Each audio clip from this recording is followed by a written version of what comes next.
Welcome to the Leading Conversations podcast, sponsored by the Excel Leadership Network. On each episode, JD Pairing will have conversations with church planting pastors and leaders from around the country. You can learn more about how to connect with Excel at the end of this podcast. Let's join JD now and listen in on this leading conversation. Well, welcome to another edition of Leading Conversations with Excel Leadership Network. And today we are very happy to have with us the wonderful couple, the awesome Allens, Chris and Shelly from, is it Loveland, Ohio? Is that where you are? A little north of there, we're in Dayton. Dayton. Okay, Dayton, Ohio. Everybody's heard of Dayton, Ohio. Yep, good old Dayton. What is Dayton known for? Dayton is known for flight. Though that other state tries to say that they're known for flight. Which one? Is it Philadelphia? Nope, that's Pennsylvania. Yeah, So Pennsylvania. I can't remember. Somebody else claims flight as well. But the Wright brothers, I think it's them. They were born literally 5 minutes up the road. Their house is there. Mm-hmm. So that's right. They're built right it zipper here. shop. Yep. Did they fly there? Is that where Kitty Hawk is? No, Kitty Hawk was in, is it South Carolina, I think? Is it? I think that's the other state that Oh, so does the one? flight thing. Yeah. They built it here and then they took it there. Yeah. I can't remember if it was weather related or. So technically, flight happened not in Ohio, but it was brainstormed and created in Ohio. Yes. Okay, they put their craft on a Southwest flight, Yeah. went down to South Carolina, and Yeah, then. Right. Well, great. Well, hey, you guys have been planting for a while, been sticking to it, but let's go back to the beginning. Tell us how you came to Jesus, how you came to Christ. Well, I grew up in a Christian family, and it was central to our family for as long as I can remember. My grandparents were pastors, and they planted a church probably just a couple of years after I was born. And then I grew up in that church, and my dad was very, very serious about faith. He fasted and prayed on a regular basis and would read the Bible with us and would tell us stories. And one day he led me to being a Christian in our kitchen in our house when I was, 5 or 6 years old, something along those lines. And I've been just all about that, and it's been central to me ever since then. I'll never forget something my dad said to me as a young person. He said, "You can do anything you want in life and go become anything you want. But the one thing that if you ever do it, I will literally go crazy and never stop bugging you about it is if you ever abandon Jesus." And I've never forgotten that. And that's just something that's been a big deal for us, for our whole family, all the way up 3 generations, and is to this day. How about you? My parents became Christians in college where they met or at the end of their college life. And so they were kind of looking for a church once they had their kids, which was just a few years later. And so we all, it was a Lutheran church. We all kind of got baptized when I was 4. But then I ended up going to summer camp as a young elementary kid, I think first grade. And I think that's where I officially, became a Christian and follower of Jesus officially, minus my parents' own faith, So that was at summer camp in what we called the Chicken Church, which was a church down the street. So my family always went to church.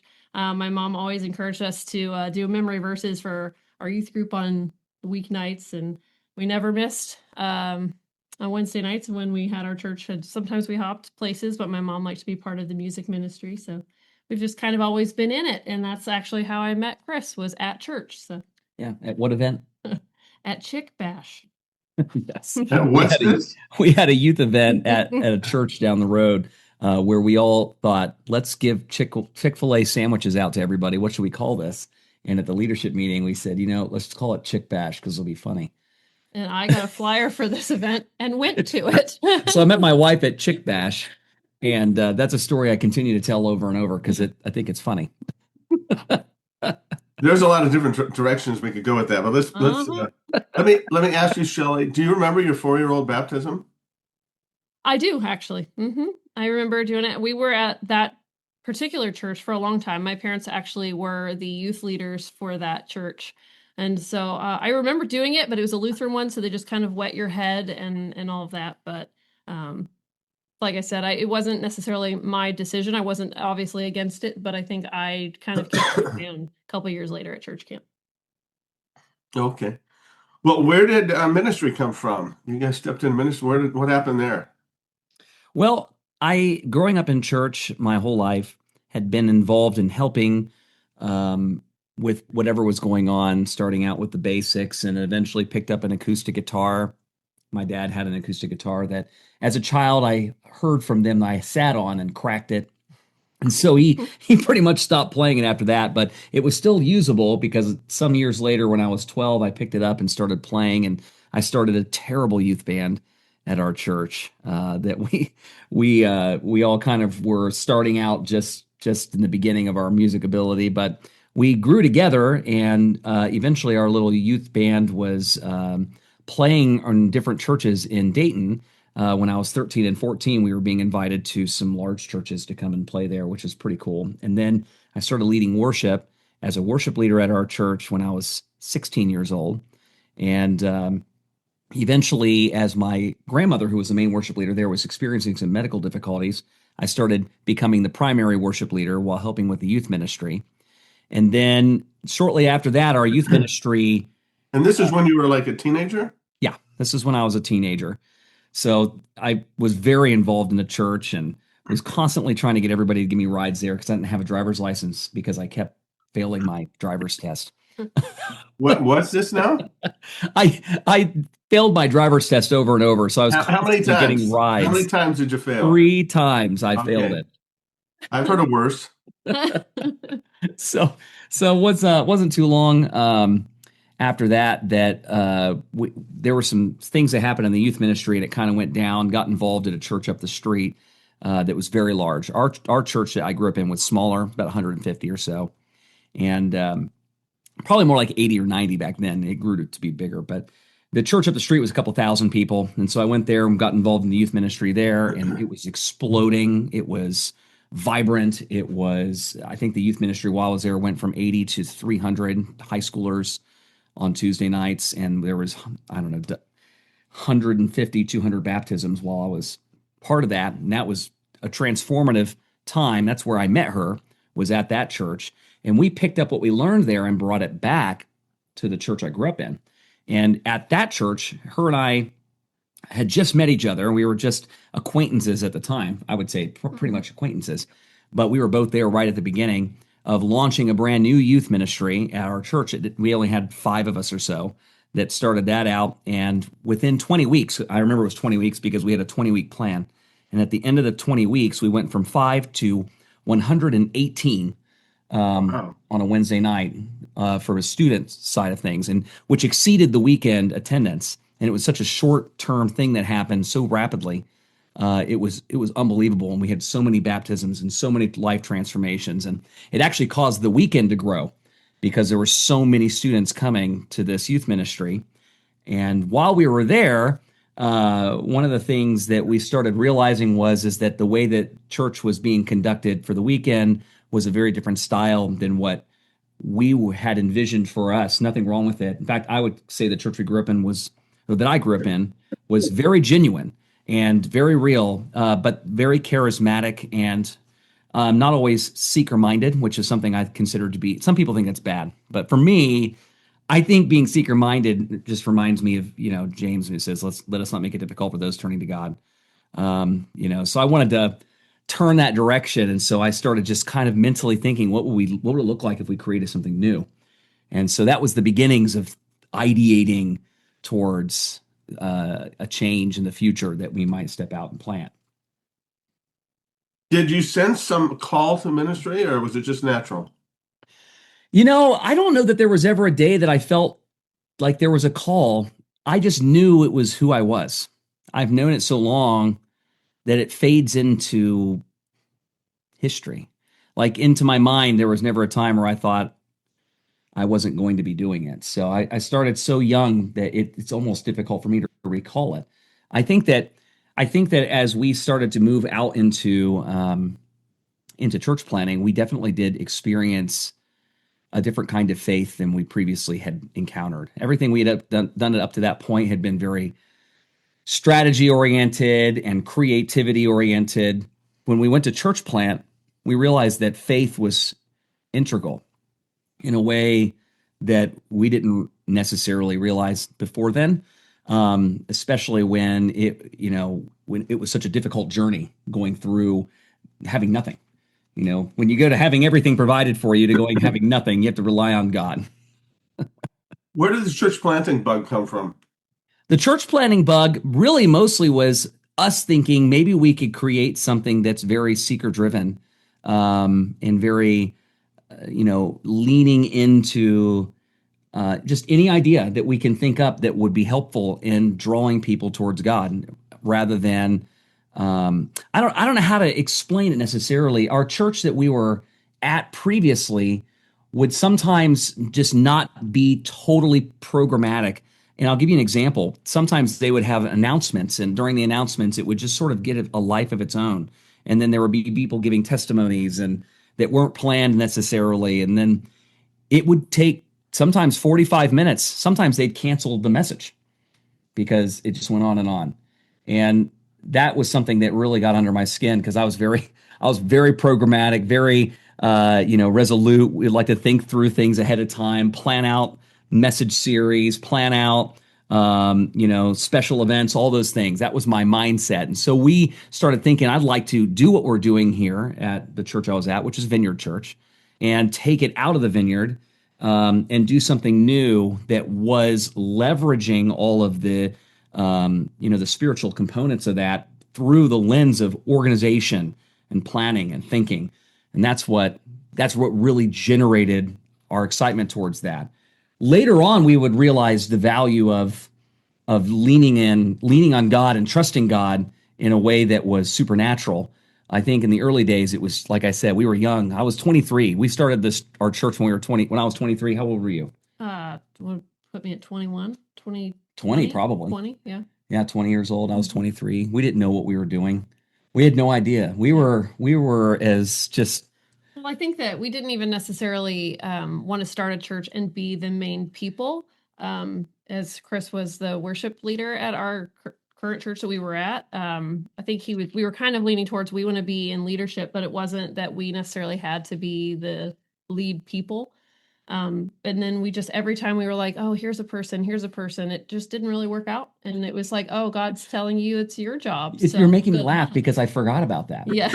I forgot that we thought maybe I wouldn't be the lead guy. Maybe we would just be the catalyst for doing something else. Yeah. But it just kind of was like, no, it's you're doing it. Which is funny, because that seems so silly to me now. If somebody came to me with that saying, I have this plan, but I'm not going to do it, I would just be like, okay, that's not going to work. We were young. We were passionate. We meant business. We loved the Lord. We loved serving. We had no idea what we were doing. That's how it started. Mm-hmm. So we just went, and we did, with 12 people. Mm-hmm. We had 12 people and an infant. Yep. So how has it been? It's been a very difficult road. It's been a road filled with God being there, which is interesting because we've not experienced the growth we wanted. Everybody wants to grow, and I know that to be true. And for us, it was no different. Mm-hmm. And we have worked unbelievably hard to see that happen in our space. And so we have, been very creative and done events, and we have connect processes, and we have a youth ministry, and we have a worship team with rotating members and planning center. And we've got different kids' classrooms on Sunday mornings, and we will have a harvest festival with 800 people that come to it in the fall. And we we'll do like a Mother's Day breakfast where we cook stuff for people to order, and we'll have all these cool details that are thought through, and we're very detail oriented, and we're very systems oriented, and we've worked very hard, and we will raise money and take our team on a retreat once per year and think through the whole next year and plan the whole thing out and put it all together. And for some reason, we've been trapped at around 70 people forever. I don't know, 10 years, 11 years. Through the process, though. A chick bash? Have you tried one of those? In our early days, we did do a couple of different ones. It wasn't Chick Bash, though. We did give Chick-fil-A out. What do we did the Chipotle one. That was I don't remember what we called that. Um, Something like Life with Integrity or something. That was back when Chipotle had the integrity push. Yeah. But yeah, we gave away Chipotle and we did give away Chick-fil-A. We gave away Subway, we gave away Smash Burger, we gave away Buffalo Wild Wings. We did a bunch of different events like that. We've had lots of baptisms. This year we had 6 baptisms. There's another one coming up this weekend. For a small church, I mean, that's like 10% of our church size. Just in the first 45 days of the year, we've been on a journey. The strange part about it is, even though we've struggled to grow, we've seen God so clearly. The building we're in is a miracle, which I won't get into the details of that, but we shouldn't be here. That was from God responding to prayer. And Shelly and I, we decided that I would quit my role as a full-time technical engineer and become a full-time pastor. And so I do some side contracting, but we've relied on God. And when we pray for resources, the Lord responds in miraculous ways over and over. That since 2017, I'm still not receiving a regular paycheck. I still have to pray. I believe, Chris, you gave up a pretty lucrative job and opportunities with your family, correct? I did. We gave up a full-time role as a technology person. And I do a little bit for them now on some things that a lot of times related to YWAM, because they have a big customer, which is Youth with a Mission, and they thought it would make sense that I help them with that customer since it's related to the Christian space. And so I do a lot with YWAM through that. But aside that, I work here 45, 50 hours a week, maybe more, and then do a little bit with them, probably 18 hours or so on the side, just some contracting work. This has been my main gig, and where we get the bulk of our resources is from here, which is funny because I think we have like $1,300 in our account right now at the church. Yeah. Church hasn't paid me in 2026 yet. And we rely on God doing things. I prayed last November, Lord, I need you to do something. We're running out of money and it's getting ridiculous. And I can't have somebody walk up to me and give me $1,000. Like that's not the kind of money I'm talking about. I need tens of thousands. 3 days go by and Sunday morning, somebody hands us a check for 20,000. That's the kind of stuff that happens. It's miraculous. It's unthinkable. I know, Shelly, I know you are the queen of specific prayers. Can you tell the story about your car, how you're praying for your car? Yeah.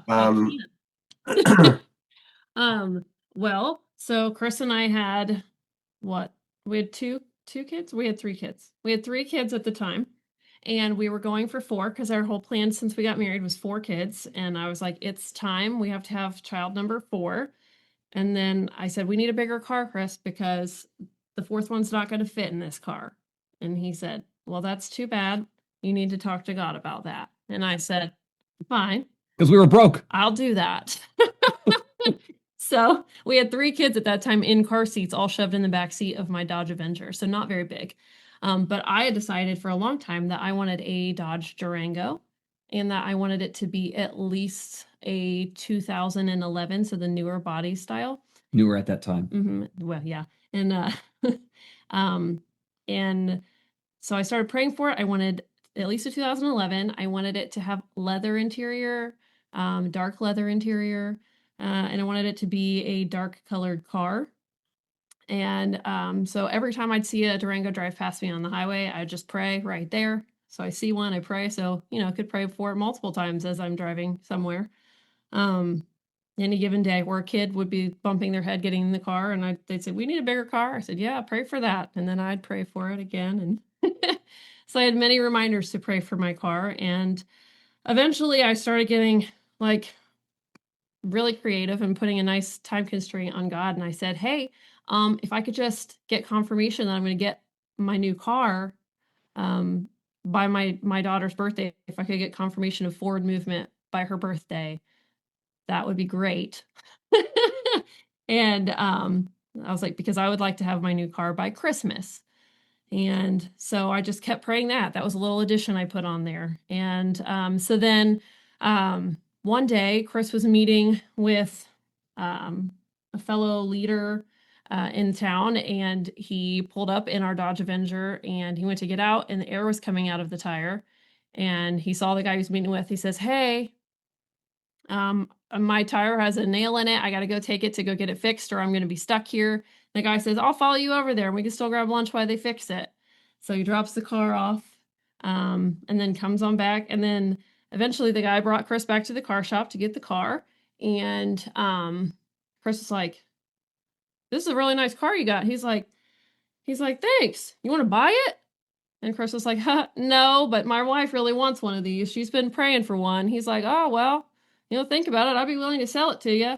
And then he says, "By the way, here's some money God told me to pay for your tire."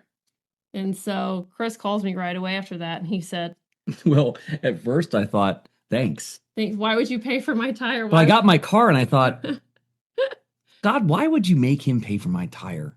Like, you could have just not had me get a flat tire in the first place.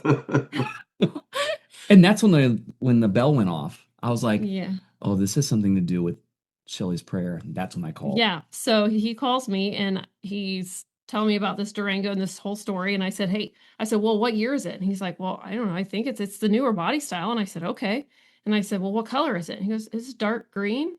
I was like, "All right." I said, "Well, is it like, what's the interior? Is it leather?" He goes, "Yeah, it's black leather interior." And I was like, "That's my car." And he says, "No, it isn't. We can't pay for it." And I was like, "All right, well, that's my car. So I'm going to pray for that." So we kept praying for it. And at my daughter's birthday party. Well, there's one more piece about this. Okay. So what is it? That week, I have a small group. It's on Friday mornings. So I think it was the next day. That was Thursday. This is now Friday. I'm driving in to the small group. Mm-hmm. And on the way in, I asked the Lord, what do you want me to do? Do you want me to act on this? Like, do you want me to do something? But I know Shelly's been asking for you to take care of all the resources. I I don't have the money, but this is clear to me that there might be something happening here. What would you like me to do? And the question really was like, do you want me to act or do you want me to do nothing? So I get to the small group, and a good friend of mine, Dave, who's part of our church now, wasn't back then, but he's part of he was part of our small group, and he decides to tell this story about this orphanage where there was this crisis that came up. They had no food, and all these orphans, they didn't have any food, and it was something like back in the 40s or 30s or something. And the staff came together saying, "What are we going to do? We don't have any food to feed these kids." And the person who was leading the orphanage said, "We're going to do nothing. We're simply going to pray, and God will answer." And that's what they did. They got together and they prayed. And out front, a truck broke down that was filled with bread on a hot summer day. And they came and knocked on the orphanage door. And they said, "Hey, our truck broke down. We've got all this bread. Do you guys want it? Because it can't sit out in the hot sun too long or it's going to go bad." And the moral of the story is that the prayer could answer. And I was driving away and I thought, you want me to do nothing? I called her up. I said, "The Lord says do nothing." And so we did nothing. This was in July. Yeah. So then at my daughter's birthday party in October, when I had asked for confirmation of forward movement on getting my car, we had Chris's parents came up to us and said, "Hey," his dad said, "Your mom and I were looking at cars and thinking that you and Shelly really need a new Durango." Which they knew nothing of any of this. Yeah. Which I thought was funny. I said, "You're right. I do need a new Durango." But then they said, what was it? What was the offer that they told you about it? He said, we were talking, we could use a few extra hours a week. We know you've been working full time at the church. Maybe you could use a few extra hours and use that money to pay for your Durango. We'd be willing to front the down payment for it. Mm-hmm. And I thought, this is it. This is what the Lord is sending. This must be the Lord's favor on this, because it came on the 2nd, which is the birthday. October 2nd, was at the birthday party. Mm-hmm. I knew that she had said it was supposed to be by that day. And now here it was presenting itself, the financial resources. Yeah. I texted him and said, "I'm going to do it." By the way, it was a secret from her. It was a secret from me. And Chris also did not know that I was praying to have this car by Christmas Day. I did not know that. And so I came outside on Christmas morning, and my 2011 dark green Durango with black leather interior was sitting in my garage with a Christmas bow on it. So, yeah, well, I did nothing but pray and got the exact car that I asked for in the time frame I asked for it. So there you go. That's the that's the story of specific prayer. So what are you praying for now? Well, right now we are praying for a house. Chris and I have a very specific house that we want to build, which Chris has a picture of on his phone's lock screen. We designed one. We want to have it. I can't afford it. My kids are all sharing rooms, which is not a huge deal. The biggest deal is that my kitchen is too small for 6 people. So we are praying for a very specific house at this moment. Yep. We're hoping the Lord will deliver. We'd like to not only have a bigger place for us to live, but we want to move into the community where we're doing ministry, because we've always viewed ourselves as Daytonians, but I think that we've begun to understand as we've gotten older that it matters that you're actually in the same suburb as all the people that you're serving are living within, in the same school district, in the same. The church is in. Our church is in Vandalia. And my kids are not in the Vandalia school district, and I like to do PTO and volunteer at everything and chaperone field trips, which I just did this morning. So we want to do that so I can get more into the community, and Chris can get more into the community, and get people to come into the building. Yeah, we realize that's more important. I was kind of just a Daytonian in my own mind. Grew up in Huber Heights. My family was from Darke County, which is kind of a little bit in the country on the other side of the city. Went to church in Inglewood, which is another suburb. Worked in downtown Dayton. Shelly and I lived first in Kettering, which is another suburb, and then we moved to Moraine. So I never really considered the fact that living inside of a specific community actually builds momentum. And so we've been asking the Lord, help us move into the city that we're ministering at. We don't have enough resources.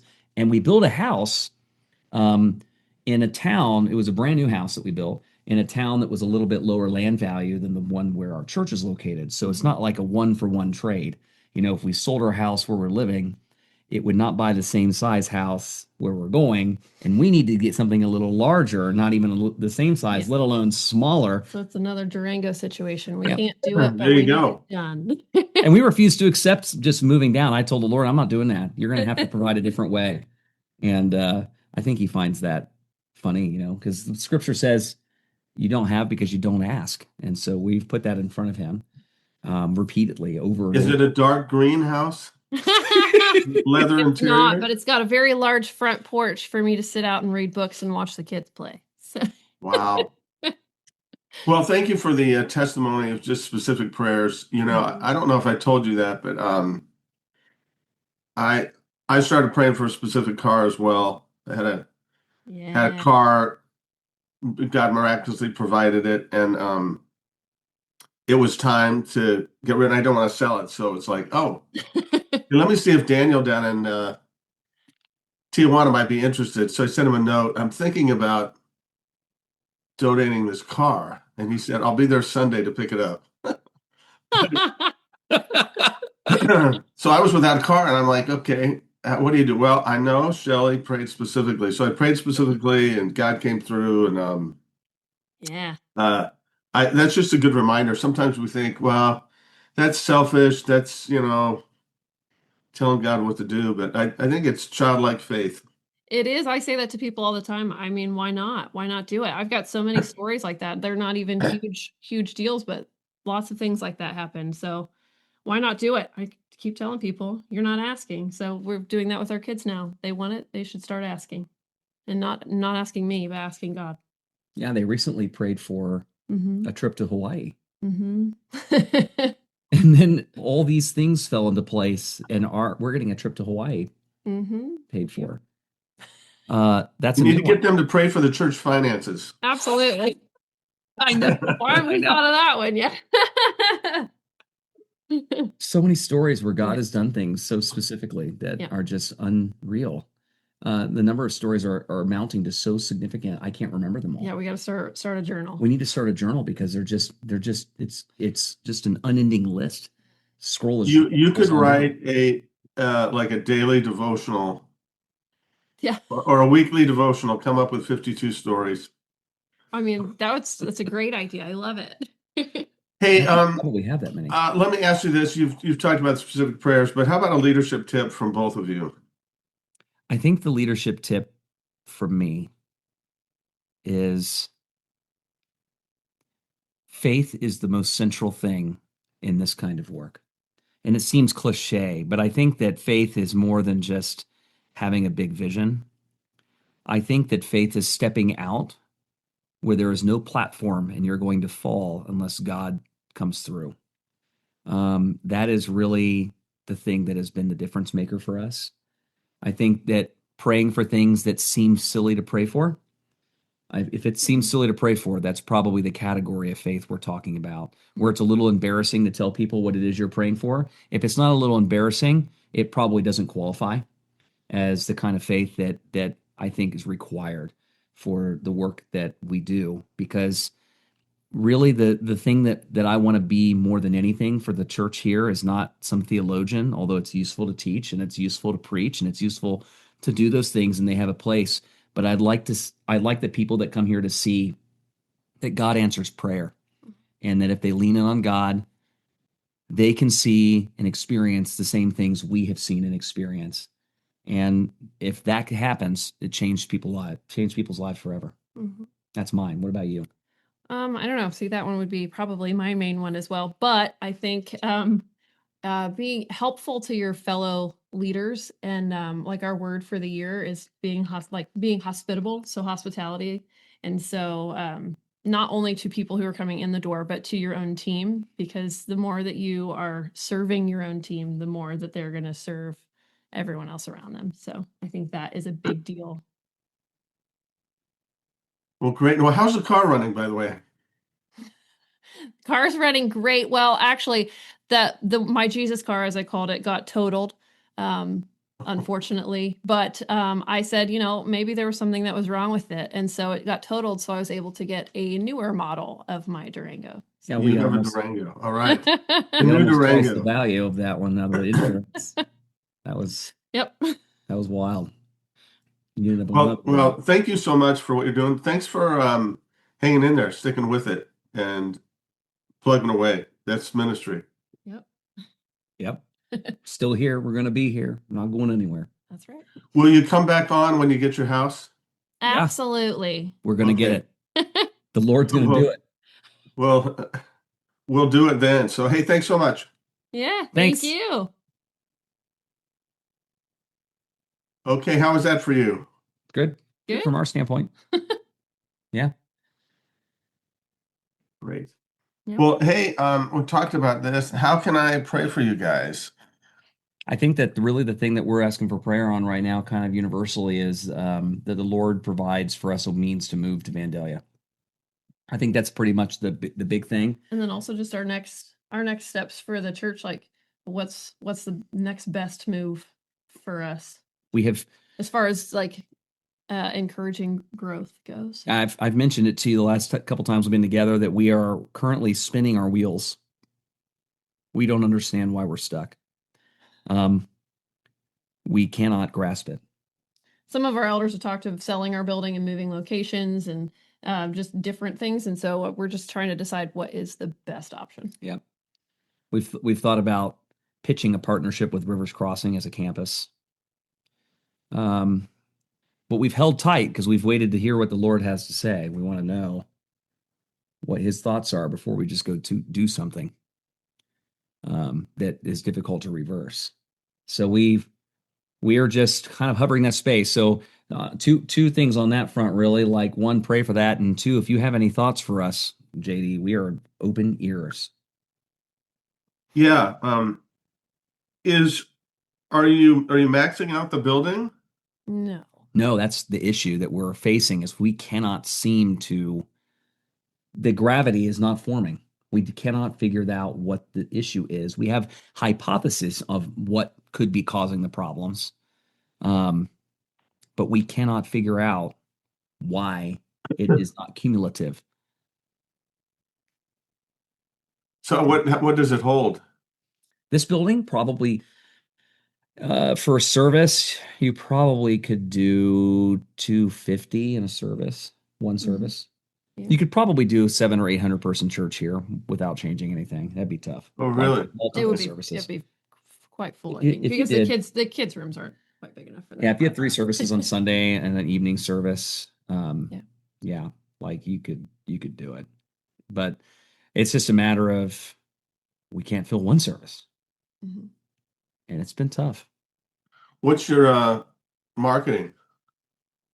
We're online. We're on Facebook. We'd like to do more of that. That every time we advertise there, people show up to church, Mhm. but we don't have money. We get lots and lots of traction from our community for community events, but not a lot of people sticking around from them. We like every community event we do, we have hundreds of people. Hundreds. I think that there's a couple of filters happening.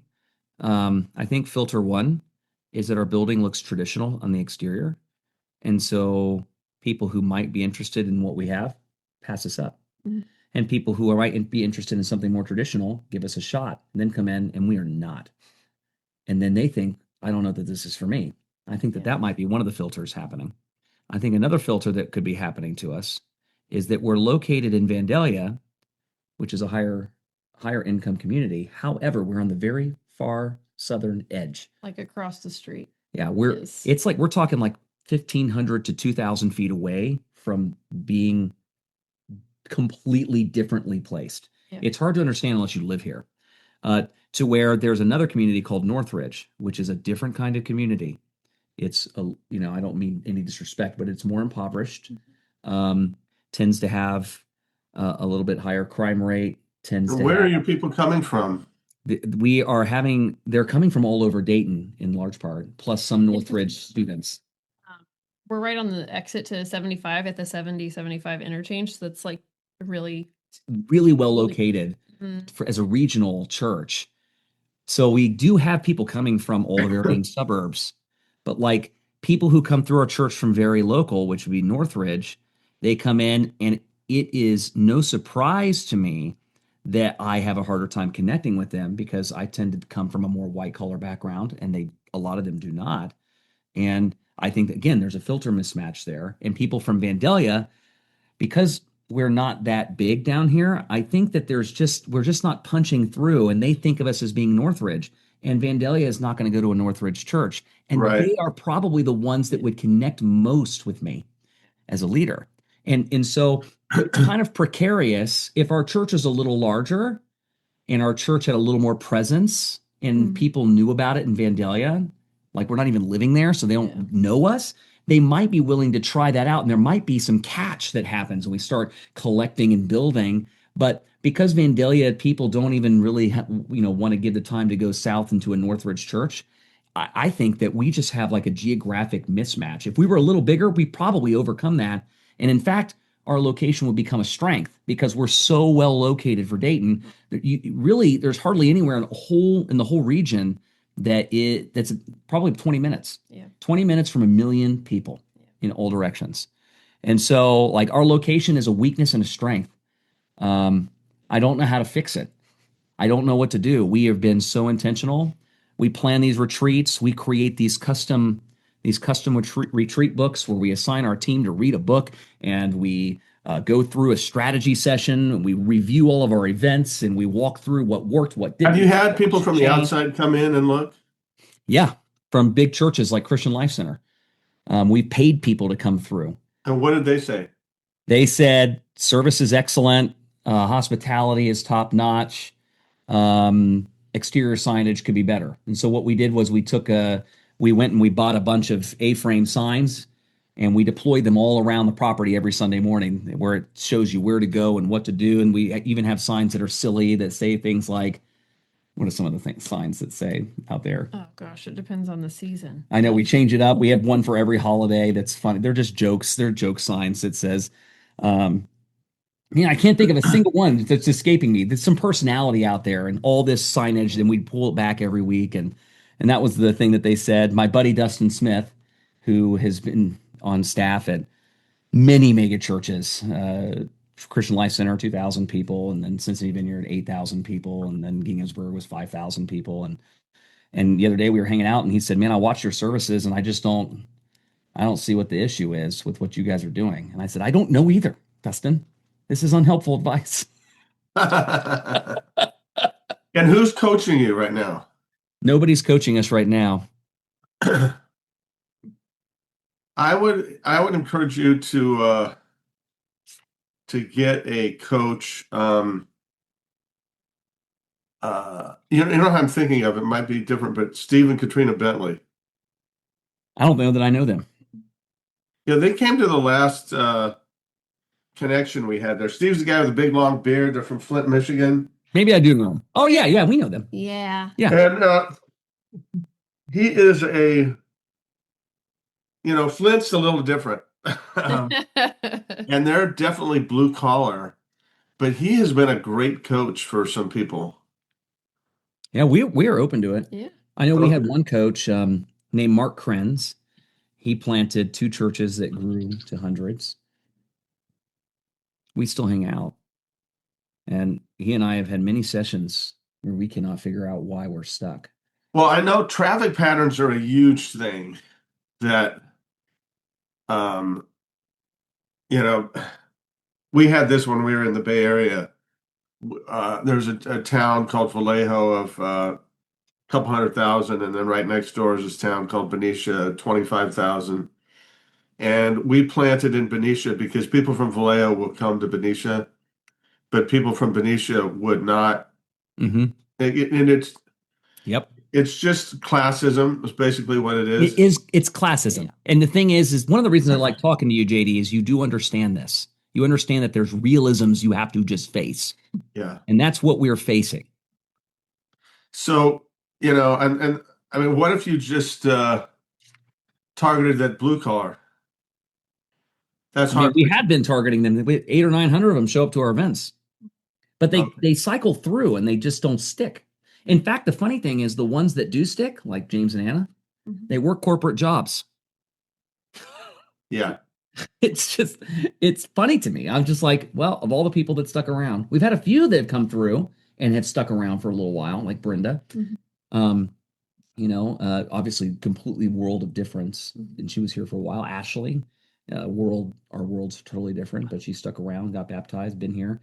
She's got a lot of struggles and challenges in her life that are just wild and crazy, but been here. But like for the most part, people do not stick from Northridge.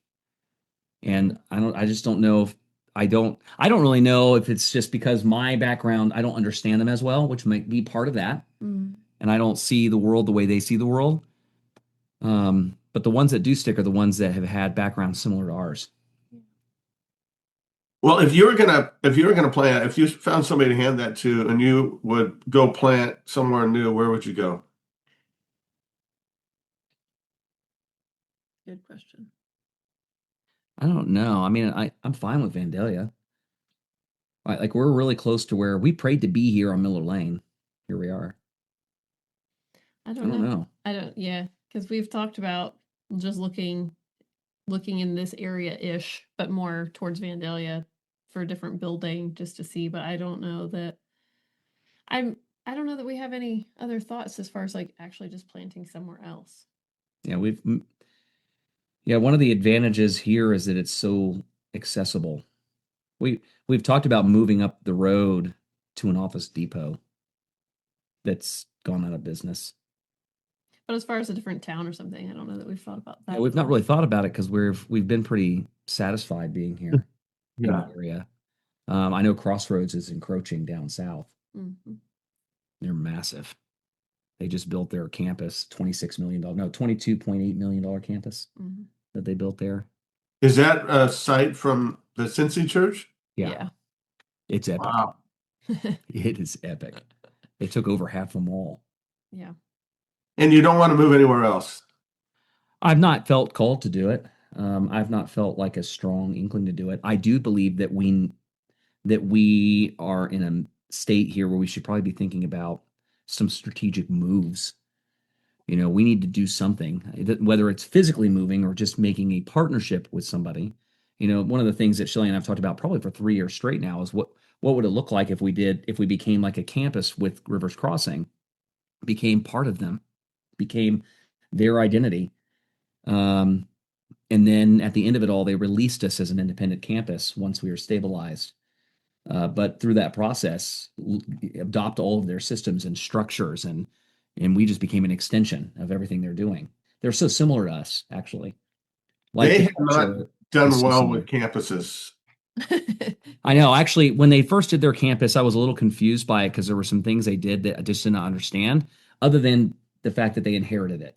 The Yeah, fact that they they inherited inherited. it was the only reason why, because it was too close, and became a filter where all the people who wanted a small church gathered in one location. And it just was weird to be 8 minutes down the road from them. I feel like that was one of the main issues that happened.